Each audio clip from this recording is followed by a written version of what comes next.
On va simplement dire qu'à l'origine de Bessans, il y a une agglomération proto-historique qui est en cours de fouille. Alors, je ne sais pas si c'est fini la campagne. Cette année, oui. Donc, la campagne vient d'être terminée, mais c'est une fouille programmée et apparemment les résultats vont au-delà de ce qui était espéré. Pour certains, c'est un lieu d'échange qui est tenu par les Celtes qui habitent ici. Pour d'autres, c'est un emporium que les Grecs qui sont venus à Agde, mais qui dépendent de la colonie de Béziers, ont mis en place justement pour faire du commerce. Et c'est vrai que sur ce site, on a trouvé abondamment de céramiques d'importation qui attestent en tout cas de relations entre les gens qui habitent ici et les gens qui viennent de toute la Méditerranée.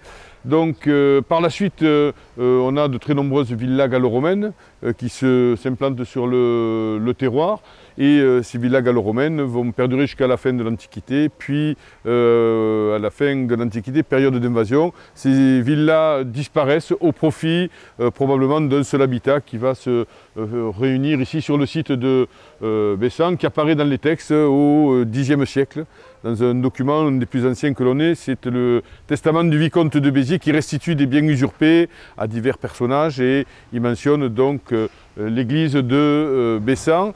Et par la suite, donc, on apprend que la seigneurie dépend de la vicomté d'Agde et de Béziers qui fonctionnent ensemble. Et après la croisade contre les Albigeois, donc, cette ville va changer de seigneur et ce sont les Lévis qui sont des seigneurs qui sont venus faire la croisade avec Simon de Montfort et qui profitent de la spoliation des biens de certaines familles qui ont soit été des cathares, soit soutenu les cathares pour après s'installer dans le Midi. Et c'est comme ça que Guy de Lévis va devenir seigneur de Pomerol, de Florensac, de Touroul, etc., de Villas aussi. Et par la suite, la famille de Lévis n'ayant pas d'héritier mâle, Jeanne de Lévis va épouser un Crussol d'Uzès. Et ce sont les ducs d'Uzès qui seront seigneurs du village et de Touroul jusqu'à la Révolution, avec un consulat qui doit apparaître comme dans toutes les villes du Midi au XIIIe siècle. Donc le consulat, c'est l'institution municipale des villes du Midi qui gère et administre la cité. L'emplacement de l'hôtel de ville ancien n'est pas connu, mais en tout cas au XVIe et XVIIe siècle, il est attesté que l'hôtel de ville se trouve ici, dans les remparts de la ville. Il y avait une tour ici qui sera intégrée à la qui était intégrée à la fortification urbaine et qui fera partie de l'hôtel de ville. Et ce consulat lui aussi perdure jusqu'à la Révolution avec un four banal, avec un hôpital, avec une glacière aussi qui existait dans le village et qui est gérée par la communauté de la ville. Que dire à la Révolution où les choses après évoluent comme partout, hein. Les biens des nobles sont vendus, les petites gens profitent de ces ventes pour acheter des parcelles de vignes et le village connaît un développement lié à cette viticulture avec des quartiers nouveaux qui vont se développer. Et l'intérêt du village, pour commencer la visite, c'est cet itinéraire qui est là, puisqu'il pose des questions à laquelle il est difficile de répondre, mais pour laquelle il y a des hypothèses de travail. Puisqu'on a parlé de la Monedière, ce chemin passe au pied de la Monedière. Et il part vers Agde. Ensuite, il remonte vers Saint-Thibéry, Pézenas, il passe à Lézignan-la-Sèbe, Usclas-d'Hérault, Cazoul-d'Hérault, etc. Et ce chemin, il porte dans les textes anciens, en tout cas la partie qui est située entre Bessans et Pézenas, le nom de carrière mercadale. Et la carrière mercadale, c'est le chemin des marchands. Et il semblerait que cet itinéraire soit un ancien tracé de commerce que les Grecs, et peut-être même avant les hommes proto-historiques et préhistoriques, aient mis en place le long de l'Hérault pour remonter et pouvoir rentrer en cœur de pays. Et ce chemin qui est situé rive droite de l'Hérault, il est doublé d'un autre chemin de l'autre côté du fleuve qui s'appelle le Camí Pessonnier, le chemin des poissonniers, et qui là aussi remonte le long de la vallée de l'Hérault et ensuite bifurque au niveau de Castelnau-de-Gers pour prendre notre itinéraire et relier entre elles les Oppidas de la région de Montpellier et de la Vaunage, donc de la région de Nîmes. Et curieusement, mais ça, je ne sais pas si les gens du village le savent, face à la Monedière, il y a un autre site qui fait face à la Monedière et qui est aussi ancien et qui n'a été que partiellement fouillé. Il y a eu quelques sondages, principalement sur une enceinte proto-historique, c'est le site de Montjouy, alors le monde des Juifs, ça a été traduit comme ça, mais c'est certainement pas ça. Et il est probable que de l'autre côté de l'Hérault, on avait un autre site qui faisait le pendant de la Monodière. Malheureusement, là, il n'y a pas eu de fouilles, il n'y a pas eu d'érudits qui ont ramassé, parce que dans le village, il y a plein de gens qui se sont passionnés pour la Monodière et qui ont ramassé des tas de tessons qui sont encore gardés secrètement, mais qui j'espère seront avec les fouilles étudiées, parce qu'il y a des tas de choses qui seront révélées par ces sommes. En tout cas, il faut savoir qu'il y a quelque chose qui doit fonctionner puisque c'est situé exactement en face. Et le village se déplaçant, la villa, s'il y a eu une villa, comme on le pense, c'est aux alentours de la Clastre, où on ira tout à l'heure. Ce chemin va passer dans la Clastre et le village se développant au Moyen-Âge, il va devenir la rue principale du village. Donc on a un itinéraire, ce qui est très rare, qui perdure depuis très très longtemps et qui se maintient au même emplacement et qui évolue avec la cité. Donc ça c'est assez rare et on retrouve un peu le même phénomène à Saint-Thibéry, puisque cette carrière mercadale continue, le passe-salon en bas, le contourne le rocher basaltique et passe dans la plaine de l'Hérault. Il y a une bifurcation qui montait sur le Causse où il y avait un oppidum et elle redescendait dans Saint-Thibéry. Et aujourd'hui, la rue droite, c'est l'ancienne carrière mercadale qui plus tard sera déviée au XIXe siècle, au XVIIe siècle avec les États du Languedoc, comme on créera ici plus tard une route pour désengorger la vieille ville, donc avec l'expansion viticole. On avait l'ancienne Turbaine qui passait par là, des barils intéressants. Et si on regarde le cadastre napoléonien, il y a des choses qui interpellent, puisqu'on a la trace d'une urbanisation parallèle à côté du village, presque une circulade, quelque chose qui pourrait indiquer qu'on a une structure indépendante à côté. Et c'est là que se trouvaient la glacière et les fontaines de la ville, donc à l'extérieur de l'enclos fortifié, dans ce que l'on appelait à l'époque, dans nos régions, le baril du village. Donc on avait des quartiers faubouriens, déjà depuis une époque très ancienne. Donc l'enceinte ici, une tour qui était par là, et l'hôtel de ville qui est là. On va commander un horloger de Montpellier, une horloge. Alors pourquoi une horloge? Parce que personne n'a de montre, et qu'il faut que les gens puissent savoir l'heure qu'il est. Et en même temps, on double la mise en place de l'horloge de la ville par la mise en place d'une cloche. L'horloge, on la voit quand on est en ville, et la cloche, on l'entend quand on est à l'extérieur. Et cette cloche, elle rythme la vie de la cité sur ce qui devait être un beffroi. Et ensuite, cet hôtel de ville, qui est jugé en très mauvais état, sera entièrement reconstruit au XVIIIe siècle. Donc, vous avez la date d'achèvement des travaux en 1777 par un architecte qui s'appelle Nicolas Lenné. En tout cas, Nicolas Lenné donne les plans du bâtiment, les consuls l'acceptent en conseil de ville et ensuite l'intendant donne son approbation, ce qui veut dire qu'on peut lancer les appels d'offres. Ce sont des maçons locaux qui seront chargés de mettre en œuvre le projet de l'architecte de Béziers, dont on ne sait absolument rien, si ce n'est qu'il a construit un hôtel de ville dans le Biterrois, donc je ne sais plus si c'est Villeneuve, les Béziers. Donc on a un hôtel de ville qui a été décidé par lui, et on le trouve nommé expert pour expertiser des voûtes à la cathédrale de Montpellier qui sont en mauvais état et qui menacent de s'effondrer. Et ici, par exemple, vous avez une maison qui est intéressante. Pourquoi? Parce que tout le décor de façade, il n'y a rien en pierre de taille, si ce n'est le balcon. Et encore, je ne suis même pas sûr qu'il soit en pierre de taille. Donc tout ça a été fait avec de l'enduit et de l'enduit ciment pour les moulures et le balcon. Et tout le décor que vous avez, que ce soit la guirlande, que ce soit l'encadrement de la baie, a été fait en enduit. Donc comment on a fait? Donc on a percé les ouvertures au XIXe siècle, et ensuite on a passé l'enduit, et au niveau des encadrements, on a surchargé l'enduit. Une première couche, une deuxième couche, une troisième couche, pour avoir le volume suffisant. Pour les consoles, on a certainement dans la muraille incrusté des briquettes, des éléments pour donner du volume, et on a à nouveau enduit. Et une fois qu'on a obtenu les volumes, le façadiste va venir travailler et il va sculpter le décor. Donc ce n'est pas un décor en pierre de taille, c'est un décor qui était un décor de façade. Et donc autour des encadrements, il a sculpté les raies de cœur, les petits motifs de bossage, il a sculpté les enroulements de la console. Et ici on a une marguerite, on a une grosse guirlande à la manière du XVIIe siècle. Et en plus on a des effets de matière. Donc on a passé l'enduit des encadrements en couleur fausse pierre. Donc ça marche bien. Ensuite, on a un enduit projeté à la taloche qui est grumeleux et qui est gris. Et on avait des parties rouges qui étaient donc faites pour faire ressortir la guirlande de fleurs. Et en haut, la grande corniche est faite essentiellement de pare-feuilles.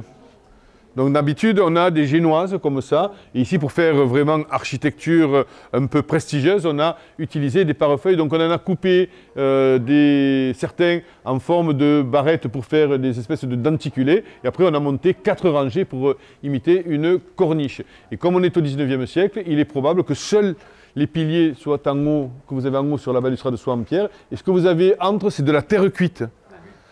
Donc on utilise aussi au 19e siècle des décors de terre cuite. Et très souvent, tout ça, ne plaisant pas aux gens, va disparaître. Et donc si on enlève ce décor, ben, la fenêtre va être simple. Il y a peut-être un IPN à l'arrière. Quand on a repris la fenêtre, on a utilisé quelque chose pour fortifier la structure. Et donc on va retrouver quelque chose sans caractère. Alors que cette maison, elle a quand même, je trouve, assez de charme par justement ces enduits. Et il y a autre chose aussi qu'on retrouve beaucoup dans la région, Saint-Ibéry, Florensac, c'est le faux bois ciment. À la même époque, on a des constructions en faux bois ciment qui sont intéressantes. Et il est probable que ces enduits-là, les faux bois ciment, sont réalisés par des gens qui travaillent pour les propriétaires viticoles et qui font les cuves. Donc la cuverie, on l'a fait en ciment et on va mettre en œuvre du ciment pour décorer les façades. Voilà, on va s'arrêter juste un petit peu plus loin. Pourquoi? Parce que la façade principale est construite en pierre de taille. Donc il a fallu aller à Nézignan-l'Évêque. Vous imaginez, il faut faire tailler la pierre, employer un traceur. Il faut, après avoir un maçon qualifié pour monter comme ça une belle façade en pierre de taille. Et qu'est-ce qu'on avait? On avait certainement la porte sur le côté qui donnait un escalier, alors il faudrait voir soit à vis, soit droit, qui était éclairé par des œils de bœuf qui étaient placés sur le côté, de manière à dégager un maximum de place à l'intérieur de la maison. Et ensuite, on a une clé du 17e, on devait avoir une boutique à côté qui fonctionnait. Ensuite, vous aviez un bandeau mouluré. Alors vous allez me dire, je suis un peu fou, on ne le voit pas, mais si vous regardez bien, au niveau de la fenêtre, vous voyez sur la droite qu'il y a des pierres qui sont layées. On voit un petit bandeau plat et au-dessus, je ne sais pas si vous le voyez, on voit des pierres qui ont reçu des coups comme ça, un peu brutaux. Donc ça, c'est des coups qui correspondent à l'enlèvement de ce bandeau d'appui. Donc comme décor de façade, on avait un bandeau d'appui qui trouvait écho dans le bandeau d'appui du haut. Donc on avait la même chose en bas et on avait une belle fenêtre à meneaux qui était placée sur ce bandeau d'appui. Donc on a une façade du milieu du XVIIe siècle qui s'ouvrait sur la rue principale, de belles factures. Ici, et puis toute la façade est construite en basalte. Alors ce n'est pas le basalte bulé que l'on a vu sur la façade de l'hôtel de ville, qui est un basalte qui provient d'Agde essentiellement.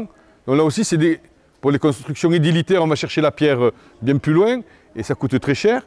Par contre là, vous avez du tuf. Alors s'il y en a un bloc là, en basalte en réemploi, après vous avez du tuf basaltique qui provient du coin, et vous avez aussi ces blocs là, qui sont du basalte. Et quand on le trouve naturellement, ils forment des grands prismes séparés par des fentes. Et donc les tailleurs de pierre qui ne peuvent pas le tailler régulièrement font sauter ces grands prismes et le débitent en petits morceaux pour faire ce genre de construction.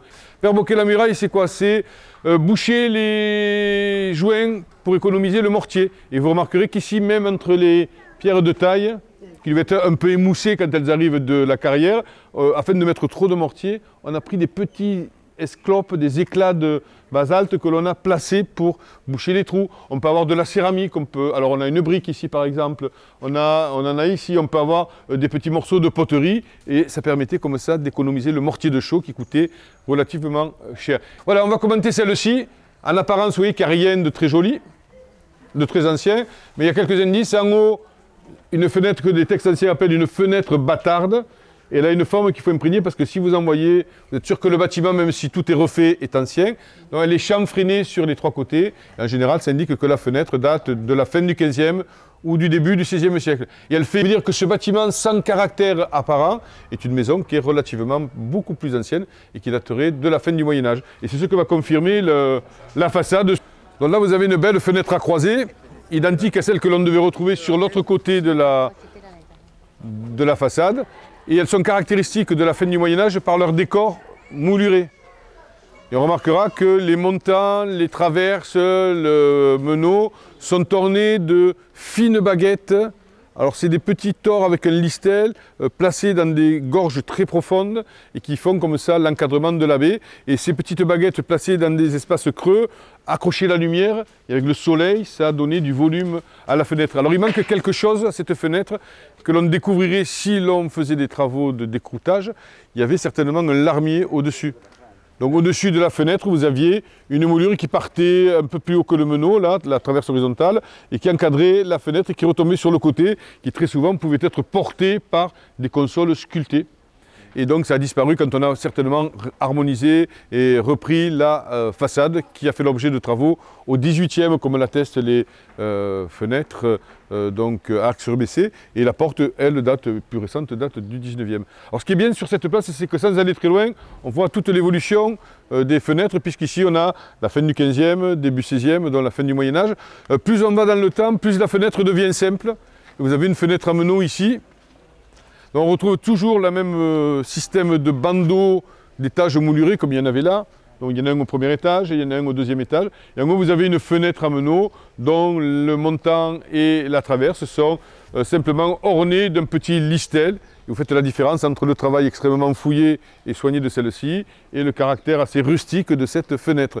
Et il est probable qu'à l'origine, il n'y avait pas deux fenêtres, mais formant une travée avec la fenêtre du haut, on trouvera une fenêtre au milieu qui formait la travée. Donc plus on va, plus ça se simplifie, et on trouve un autre type de fenêtre de temps en temps, mais qui est très rare dans la région, c'est la fenêtre à ordre. Voilà, donc une, deux, et la troisième ici. Donc, on a dit que le décor se dépouillait, mais il y a quelques fenêtres quand même dans nos régions, dont le décor va rappeler, mais avec toujours un décalage assez important, le décor des maisons de la Renaissance. Il y a, de chaque côté de la fenêtre, il y a des pilastres. Il y a des pilastres avec des chapiteaux. Et vous savez que la Renaissance est marquée par un retour à l'utilisation des ordres antiques, des trois ordres antiques. Alors on ne les utilise pas toujours comme il faut. Ici d'ailleurs, il y a un pilastre, mais le chapiteau est une invention, rappelle de très loin le chapiteau toscan. Et au-dessus, vous avez un entablement, comme dans un temple antique par exemple, comme dans une porte de l'Antiquité, qui est composée de faces, ce sont ces bandes qui sont là. Alors, bien sûr, le maçon invente, crée, et la frise, normalement, que l'on aurait dû avoir sculptée et simplifiée, vous avez un tore, une espèce de gros boudin qui court tout le long de la façade, et vous avez la corniche à larmier, qui fait la même fonction que le larmier qui est là. Alors, on n'a pas dit à quoi ça sert le larmier. Ça sert à protéger les menuiseries, les vitraux, des eaux de pluie. Donc là aussi, on avait une croisée et il est probable que cette fenêtre, aujourd'hui unique, fonctionnait avec d'autres baies qui se trouvent à côté. Alors je vous parlais d'un monsieur qui sévissait dans la région pour vous montrer les enduits. La façade a un enduit assez tardif, du début 20e. Non, mais il a fait un enduit ciment. Alors l'enduit ciment, il protège de l'humidité. Donc on a ici un premier niveau qui est très simple. Et puis pour le haut, il s'est dit, on va l'animer un peu parce que si on fait que du ciment gris, la façade déjà elle n'est pas très colorée. Donc qu'est-ce qu'il a fait? Il a mis des morceaux de coquillage, des morceaux de verroterie qui clinquent comme ça et qui viennent animer le soubassement et qui se retrouvent sur le pourtour de la porte. Et qui se sont amusés après à décorer comme ça. Mais c'est assez tardif, c'est début 20e. Voilà l'escalier traditionnel des maisons de village. Hein. Voilà, l'escalier est droit. Ça permet, on a dit, il y a la vis sous l'escalier droit. Et voilà un type d'escalier qui est contemporain de la porte. Et ici, le patrimoine, c'est la pierre, le basalte, le calcaire coquillé. Et c'est aussi le bois. Et là, vous avez une porte du XVIIIe siècle qui est faite en noyer et qui a remplacé une porte plus ancienne. Voilà. Et avec le petit éclairage du haut et son petit baraudage qui, lui, est XVIIe. Une jolie façade du XVIIIe, mais réenduite avec des briquettes en haut. Voilà, on continue. Alors ici, une grande porte qui est un peu incongrue dans cette façade un peu ridicule. Hein. Mais il est évident, si vous regardez les génoises, là, que ces deux bâtiments ont dû n'en former qu'un seul. Et qu'ici, vous avez la jonction de ces deux bâtiments qui formaient une grande demeure bourgeoise. Vous avez un grand portail d'entrée à bossage. Donc c'est une porte à plate-bande à bossage. En pierre de calcaire coquillé, qui donnait accès à Alors quand on voit la forme là, tout à l'heure on a vu un escalier droit, on a parlé d'escalier à vis, ici on avait un degré certainement à repos. C'est quoi? C'est un escalier avec une volée droite, un palier au milieu, et une deuxième volée qui remonte, et un palier de retour à l'avant qui distribue l'étage, et ainsi de suite jusqu'en haut. Et il se termine par un réduit que l'on appelle ici dans les textes anciens une terrasse. Mais la terrasse, c'est le réduit qui est en haut de la tour, qui fait que cette tour se voit de très loin. Et ces tours deviennent des marqueurs sociaux. Très souvent, on avait des toitures à 4 pentes en tuiles vernissées de couleur, Donc on imagine que c'est déjà très haut. Et qu'est-ce que ça fait la tuile au soleil? Ça clinque, ça brille et ça permettait d'identifier de très loin dans le paysage urbain les maisons des personnages importants. Et pour ceux qui passaient par la rue, ils avaient déjà le grand portail à bossage qui l'indiquait. Oui, voilà. Très souvent, le haut des tours sert de pigeonnier. Alors la terrasse, elle sert soit pour sécher le linge, soit de pigeonnier. On arrive ici au bout en tout cas de cette rue, au débouché en tout cas sur l'entrée de l'église avec l'hôtel Belle-Pelle, qui est une maison curieuse. Pourquoi? Parce qu'elle est placée en angle et que l'angle a été traité de manière esthétique en arrondi, avec la porte placée en angle et toute une série de fenêtres, encadrement de pierre de taille, des balcons en ferronnerie pour le coup qui sont de très belle facture. Ce sont des balcons en fer forgé, alors que sur les maisons du 19e siècle, vous avez des fontes de fer industrielles. Et ce qui est intéressant, c'est que vous voyez l'enduit, dont les chaînages d'angles sont en pierre apparente, et toute la façade avait un enduit légèrement rosé, et les balcons peints en vert bronze. Voilà. Et cette maison, elle s'appuie sur des structures anciennes, puisqu'on est dans un village où il y a des gens aisés, mais où on a l'habitude avec du vieux faire du neuf. Donc derrière, vous avez des structures médiévales qui sont entièrement conservées. Donc il y a l'église Saint-Pierre. Et cette église, en fait, elle existe, on a dit, depuis le Xe siècle. Et aujourd'hui, elle fait un peu hétéroclite, puisque vous avez des murs en basalte, ce qu'on appelle des encoules, des chapelles rajoutées. Et en fait, l'élément le plus ancien qui date du Xe siècle, c'est le clocher pré-roman, qui est construit entièrement en basalte, avec des angles pour la stabilité du bâtiment faits en calcaire coquillé. Si vous regardez dessous, vous voyez une petite tête à un moment, je ne sais pas si vous la voyez, là, à droite, au milieu. Il y avait la même chose sur une autre pierre placée un peu plus loin, et ça correspond à quoi ces petites têtes? On voit qu'il y a deux pierres qui partent en V de chaque côté. Donc on avait ce que l'on appelle des bandes lombardes. On avait un décor qui habillait le haut du mur, qui était fait de petites arcatures qui retombaient sur des modillons sculptés. Ça peut être des personnages, ça peut être des feuillages, ça peut être des têtes mi-humaines, mi-animales. Et on avait tout un décor typique de cette époque-là. Et ce clocher fonctionnait avec un édifice qui sera totalement reconstruit au XIIe siècle, en conservant le clocher. Et on verra qu'après, cet édifice lui-même sera agrandi à maintes et maintes reprises. Voilà, donc on a dit que c'est un édifice du Xe siècle, en tout cas mentionné qui existe. Alors si vous vous retournez, vous voyez le clocher. Il y a un problème de jonction entre le clocher et l'église. Était-il intégré à un édifice plus bas dont on n'a pas la trace? Vous voyez les chaînes d'angle. Et si vous vous mettez là, derrière l'orgue, on voit les bandes lombardes. Je ne sais pas si vous arrivez à les voir. Sur la gauche là, de l'orgue, au-dessus de la tourelle, on voit les arrondis. Voilà, peut-être à droite aussi, mais en tout cas de là où je suis, on les voit très bien. Donc c'est la partie la plus ancienne à laquelle fait écho le chœur du XIIe siècle.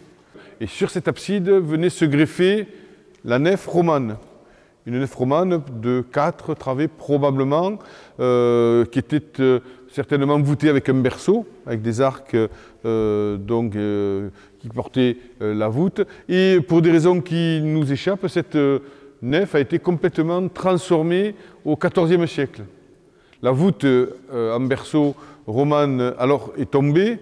On a agrandi l'église en perçant dans les murs des chapelles, au XIVe, XVe, XVIe, dans des dates différentes. Et on a mis en place ces grands arcs diaphragmes qui portaient une charpente. Et cette charpente, elle avait été cachée au XVIIIe siècle par une voûte en briquette.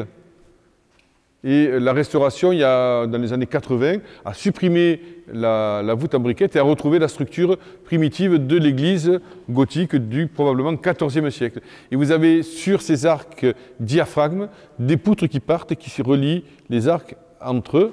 Et sur ces poutres, donc depuis le faîte qui est marqué par une poutre portée par des consoles anthropomorphes, vous avez des solives qui descendent. Et au-dessus, vous avez les voliges qui étaient clouées sur les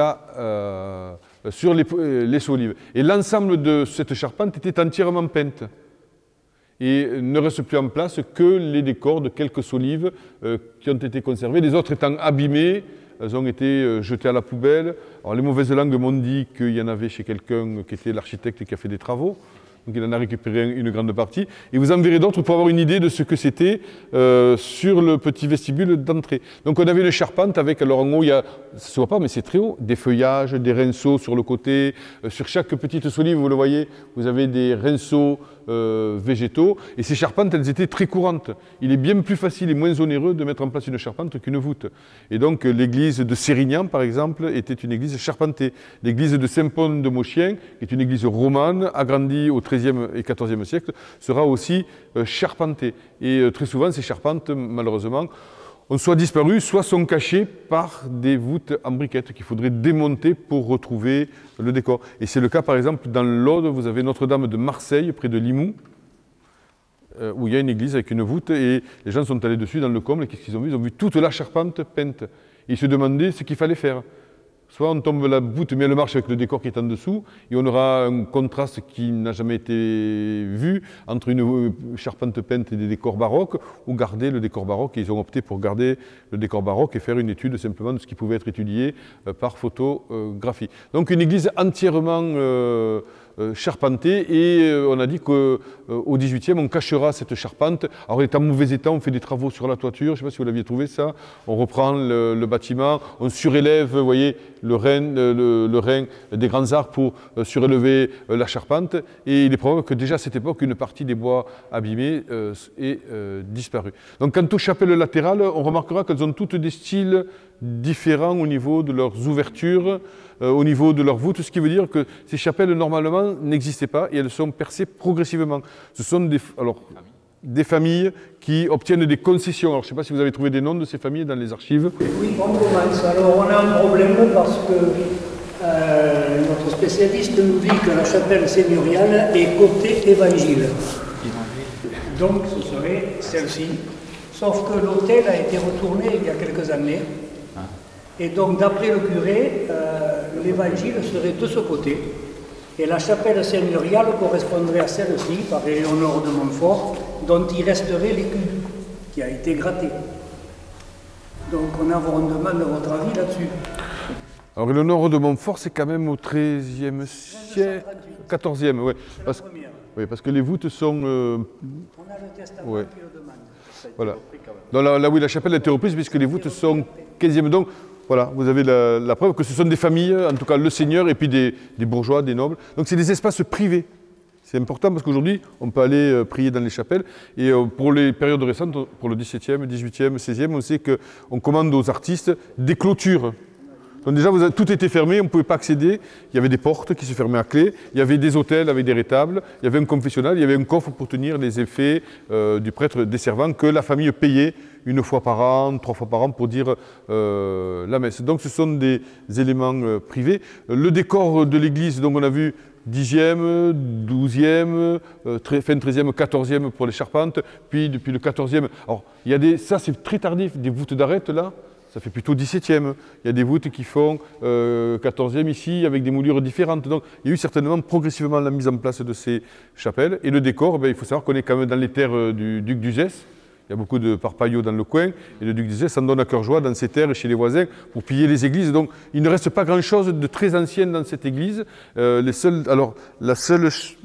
élément très ancien, c'est un Christ. Alors, je ne sais plus où il est parce que ça a un peu changé, qui est ici. Je vous montrerai, qui est un Christ certainement gothique, dont l'origine n'est pas connue. Ensuite, vous avez un tableau qui est ici, qui est intéressant, parce que vous avez un Christ en croix avec la Vierge et ce doit être Saint Jean de l'autre côté. Et vous regarderez au pied du tableau, alors on peut aller le voir parce que c'est quand même intéressant. Maintenant, on va faire un petit peu le mobilier parce que il faudrait une étude très... il est intéressant parce qu'il y a quelque chose dans le coin qui est curieux. Et il y avait un hôpital dans le village. Et dans les hôpitaux, il y avait, comme on est très croyant, une chapelle ou une pièce aménagée en oratoire. Donc ce tableau, l'iconographie en tout cas du tableau, laisserait à penser que ça peut provenir de l'oratoire de l'hôpital. Et qui a pu peindre ça? Parce qu'il n'y a pas beaucoup de bons peintres dans la région. À l'époque, c'est un tableau du XVIIe, il y a les Pesé. Et il y a Étienne Pesé qui est peintre à Agde, donc on peut émettre, mais bon, c'est qu'une hypothèse de travail, que ce peintre qui travaille pour le chapitre d'Agde, on sait que l'évêque fait des visites pastorales ici, a pu réaliser pour une commande locale cette peinture qui est classée et qui mériterait un peu de restauration. C'est quelque chose, on a la chance de l'avoir, il y a Cabessan qui en a un. Déjà, ce n'est pas un tableau normal, parce qu'il est fait de planches montées à graines d'orge, donc c'est des petite moulure dans laquelle il y a une petite pièce de bois qui rentre, donc pour maintenir l'ensemble, avec des clous, des planches qui sont clouées à l'arrière pour donner de la cohésion à ce panneau qui est en bois. Donc c'est un montage assez sommaire. Ensuite, on appelle directement, sans trop de préparation, sur ces planches. Le décor représente une mise au tombeau. Voilà, donc on a la Vierge, Saint Joseph d'Arimathie, Saint Jean qui mettent le Christ au tombeau. Derrière, il y a des éléments qui indiquent que ce panneau était fixé quelque part ou d'une certaine manière ailleurs. Donc en gros, on y a un peu cherché. Je pense que ce tableau, même c'est certain, ce tableau faisait partie d'un décor plus grand, mais un décor éphémère. Un décor pour le Jeudi Saint. Et le Jeudi Saint, il y avait une cérémonie bien particulière qui était la messe des présanctifiés, puisque le Vendredi Saint, on ne peut pas célébrer la messe, puisque c'est le jour où le Christ est mort. Et donc, la veille, le Jeudi Saint, le prêtre célèbre l'office, extrait un hostie pour le lendemain qu'il place dans un ostensoir. Et la tradition, en tout cas après le concile de Trente, veut que l'on organise une grande cérémonie autour du transfert depuis le maître-autel jusqu'au reposoir que l'on fait pour la circonstance. Donc une cérémonie, une grande procession dans l'église. Et ensuite on met dans le reposoir l'ostensoir et pendant la nuit, les femmes du village, les hommes viennent prier dans le reposoir. Et ce reposoir, il est composé en général d'une scène qui relate la passion du Christ. Ça peut être la crucifixion, le Christ à la colonne ou la mise au tombeau qui est placée au fond du décor. Donc cet élément-là, il était placé au fond d'un décor important. Et à l'avant, à la manière des décors de théâtre, vous aviez des perspectives en coulisses, c'est-à-dire que celle qui est de chaque côté est très serrée et pas très haute. Celle qui est un peu devant est un peu plus ouverte et un peu plus haute. Et celle qui est, la troisième est plus large et plus haute. Et la dernière est un portique monumental qui crée une illusion de trompe-l'œil et de profondeur. Ensuite, pour mettre le Saint-Sacrement, donc ça c'était peut-être un petit peu en hauteur, pour mettre le Saint-Sacrement, on va imiter la Scala Santa, on va mettre un escalier et on mettra le Saint-Sacrement au milieu devant ce décor. On continue l'animation en y mettant des soldats romains qui tiennent les Arma Christi, ou qui surveillent le tombeau, donc qui peuvent être appuyés sur une lance, ou qui présentent les dés, un clou, la lance, un marteau, etc. Donc on avait des personnages qui venaient compléter et qui pouvaient se placer entre les coulisses. Et pour que ce soit encore plus beau, on met de la végétation, on met des fleurs, on met de la mousse, et surtout on met beaucoup de lumière. Donc depuis le début du monument, qui faisait peut-être 8 mètres de long, jusqu'à l'ostensoir, il faut que ça brille, et donc on met des centaines de cierges, on met sur l'escalier qui monte vers l'ostensoir des lumignons, on achète des lampes en verre et tout ça doit briller et pendant la nuit on vient donc vénérer le Saint-Sacrement. Et une fois qu'arrive le Vendredi Saint, on enlève le Saint-Sacrement et on le ramène en procession jusqu'à l'autel et on célèbre la messe et le décor est démonté. Donc il ne sert qu'une journée. On le monte en général le mercredi et on le démonte à la fin du vendredi. Donc c'est des décors éphémères qui sont très fragiles et qui souvent sont abîmés. Et ce panneau va faire l'objet d'une étude parce qu'on s'est aperçu qu'il y avait certaines parties qui étaient de très belle qualité, mais qui avaient des repeints, parce qu'on l'enlève, on le remet, on le démonte, on le range, on le renverse. Donc il va être étudié et puis il va être complètement restauré. Voilà. Et sa provenance, elle est toute simple parce qu'en général, ce sont les pénitents qui organisent ce genre de cérémonie. Et il y avait à proximité de l'église, la chapelle des pénitents, et il est probable qu'une partie du mobilier de cette chapelle se trouve dans cette église. Et donc ça, en tout cas, ça semble provenir de cette ancienne chapelle. Et voilà le Christ gothique dont je vous parlais, un Christ du XIVe siècle qui est assez extraordinaire. Vous avez vu la manière dont le sculpteur a traité, c'est un peu abstrait, l'anatomie du ventre avec ses traits, cette espèce de boursouflure au milieu qui en font un Christ presque moderne. Donc il y a des parties qui ont été restaurées, mais c'est vraiment une très belle sculpture. Et donc la Vierge d'Andrea del Sarto qui est ici est une copie faite au XIXe siècle par des artistes travaillant pour ce fonds et qui après les distribuée dans les églises françaises. Voilà. Ensuite, vous avez une chaire qui est 18e, qui est très belle parce qu'elle montre que le mobilier au XVIIIe siècle allie à la fois le marbre de la Brèche violette et le bois polychrome et doré. Et l'élément majeur après, donc une Vierge 17e aussi, intéressante parce qu'elle est en bois doré. Qui l'a fait? Ça pourrait être le fameux sculpteur gatois Jean Canet, qui en a fait une assez semblable à l'église de Pomerol. Mais il convient de préciser que toutes ces vierges imitent les vierges en marbre génoises qui arrivent en grand nombre par le commerce, par les confréries dans nos régions. Donc vous en avez, dans la région, je cite celle que vous en avez 2 à Agde, une à la Genouillade, une à Saint-Sévère, vous en avez 2 à Marseillan. Mais quand les gens ne peuvent pas se les offrir, ils les font faire par un artisan local en bois doré. Donc elle est fin 17e. Et l'élément majeur, c'est le grand rétable qui est ici, donc qui est l'œuvre de la famille Casalbon. Et les Casalbon, c'est une dynastie de sculpteurs qui sont originaires de Narbonne, qui sont au début charpentiers et qui après vont devenir des sculpteurs. Donc le père s'installe à Béziers, il a énormément de commandes et il forme ses fils. Et puis ils ont leurs propres commandes fin 17e et début du 18e. Donc c'est un rétable qui a fait l'objet de polémiques parce que certains paroissiens ne le voulaient pas, le curé le voulait, l'évêque a dit qu'il fallait le faire à un moment. Et ce rétable, il ne nous est pas parvenu entier, il nous manque des éléments. Donc c'est un morceau d'un rétable. Qu'est-ce qui manque? Il manque tout le centre du rétable. Donc il y avait un grand tableau au milieu. La corniche en pierre que vous avez, où sont posés les angelots, devait continuer au milieu, et vous aviez certainement une partie haute, un petit rétable en miniature avec une représentation de Dieu le Père, c'est la disposition traditionnelle qui était en haut et qui venait s'encastrer dans l'arrondi de la voûte. Mais bon, on avait ce beau rétable et au 19e, pour de l'éclairage, on enlève, alors on ne sait pas ce que c'était le tableau, mais vu que c'est l'église Saint-Pierre, c'est certainement Saint-Pierre qui était représenté au-dessus, et on a surtout perdu la partie haute du rétable Saint-Pierre que vous retrouvez sur la gauche du rétable. Et les matériaux, c'est intéressant parce que c'est le contrat le dit, il dit que la pierre sera de la pierre blanche de l'Espignan. Et le restant, c'est du marbre de Cône. Et donc, simplement pour dire qu'ici, il y a eu un premier rétable qui a été fait par un sculpteur, là aussi qui vient de Narbonne, qui s'appelle Jean Pourreau, au XVIIe siècle, en 1610 ou 15, je ne sais plus. Donc il y avait un grand rétable en bois doré avec un grand tableau au milieu. Et l'évolution au XVIIe siècle, c'est que progressivement, on va introduire du marbre dans le bois doré. Et vous avez par exemple le beau rétable de l'Auxel à l'église abbatiale de Saint-Thibéry, où on a mélangé du bois et du marbre. Et comme le bois coloré ne met pas assez bien en valeur le marbre, on va opter pour de la pierre blanche. Et si très souvent la pierre blanche provient de l'Espignan, où on avait des carrières, donc c'est un calcaire très fin, très clair, qui le produisait. Pour le rétable d'Agde, vous avez la même pierre blanche, mais elle provient, on était allé la chercher à Pernes-les-Fontaines. Je ne sais pas si vous savez où est Pernes-les-Fontaines, dans le Vaucluse. Donc oui, mais c'est parce que le chanoine Martelly avait donné une somme colossale et il avait donné le choix au chapitre, soit faire une garniture d'hôtel gigantesque qui corresponde à la somme, mais faite à Paris parce qu'il trouve qu'il n'y a pas d'assez bon orfèvre dans le coin, soit de faire un grand rétable avec des très beaux matériaux.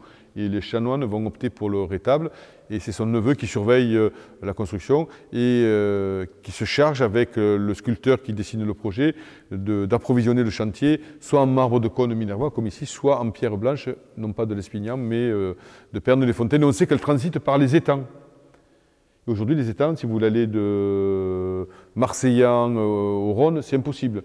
Parce que les gros se sont refermés. Il faut imaginer que jusqu'au XVIIIe siècle, ces étangs forment un chapelet où on peut passer d'un étang à l'autre. Et donc il y a tout un commerce. On fait du cabotage par la mer, mais on fait aussi du cabotage par les étangs. Et un port que l'on a sous-estimé, par exemple, c'est le port de Marseillan. Quant à l'hôtel, je ne sais pas s'il a été inversé forcément. Il a remplacé en tout cas un hôtel. Le prêtre est en face aux fidèles. Non, alors moi on va rétablir. Donc, alors l'autel, il a remplacé l'autel qui allait avec le rétable. Donc il y a eu un autel, soit en pierre blanche, soit en bois doré. L'autel était en bois doré. Au XVIIe, qui s'intégrait entre les deux colonnes. L'autel, il s'abîme, les modes changent. Donc au XVIIIe siècle, on enlève l'autel en bois doré ou en pierre blanche et on remet un autel en marbre polychrome. Donc cet autel, tel que vous le voyez, il faut l'imaginer placé entre les deux colonnes sur le marchepied de l'autel, donc un peu en hauteur. Et ici, on a compliqué les choses en faisant des moulures que l'on a incrustées. D'habitude, ça n'existe pas, c'est des petites plaques plates. Ici, on a augmenté, on a un cartouche mouvementé, toutes ces gaudrons sont en relief, et ça veut dire que c'est un grand marbrier. Alors, qui c'est qui fait ça? C'est les Italiens. Les Italiens qui sont installés à Montpellier, qui sont installés à Marseille, qui sont installés à Avignon et qui ont amené avec eux la technique génoise de l'incrustation de marbre. Donc comment c'est fait? Il y a une grande plaque, vous voyez la taille, on peut regarder, il y a une grande plaque qui est comme ça, qui n'est pas très épaisse, dans laquelle on va donner le galbe de la plaque. Ça c'est le premier travail. Une fois que ce galbe est obtenu, on sculpte les gaudrons, on sculpte les rocailles dans la masse et le grand cartouche qui est au milieu. Voilà. Et ensuite pour les incrustations qui sont là, alors le monsieur quand même il s'est embêté. Parce que regardez les petits ronds qu'il a fait ici, des petits motifs qui sont là, qui sont en relief. D'habitude, c'est plat. Donc ici, il a voulu faire encore plus beau que d'habitude. Donc pour faire ça, qu'est-ce qu'il fait? Il prend un outil et il décaisse le marbre sur 1 cm d'épaisseur. Et ensuite, il va tailler ces plaques de marbre à la taille de la forme. Ici, un triangle, ici, un petit cercle, ici, un cabochon en relief. Et il va les coller avec un mastic spécial fait avec de la colle de peau de poisson, etc. Il les colle. Jusque-là, ça va. Pour ce qui est là, pour avoir le galbe, alors là, il n'est pas très prononcé, c'est presque droit. Ça demanderait d'utiliser une plaque, parce qu'il faut qu'elle soit biaisée, etc., épaisse. Donc on ne s'embête pas, on prend une plaque très fine et on colle des morceaux de marbre pour essayer d'obtenir un veinage assez agréable à voir. Et comme souvent il y a des trous entre les morceaux, on fait une pâte de marbre avec du plâtre, avec du marbre coloré, qui servira à boucher les trous. Et une fois que tout ça est fini, on polit l'ensemble pour lui donner son brillant. Et ce qui est assez extraordinaire, c'est tous ces motifs en relief que l'on ne retrouve que sur les très très beaux autels. Donc on sait que Isidore Baratta et son fils travaillent pour l'évêque d'Agde et le chapitre d'Agde. Ça pourrait être ces personnages-là qui les ont réalisés. Et on notera que ces parties-là sont rapportées, vous voyez que c'est pas taillé dans la masse. Et il y a une partie du travail, donc ces gens-là sont sur place, ils viennent d'Italie, mais ils ont gardé des contacts avec leurs cousins marbriers de Gênes.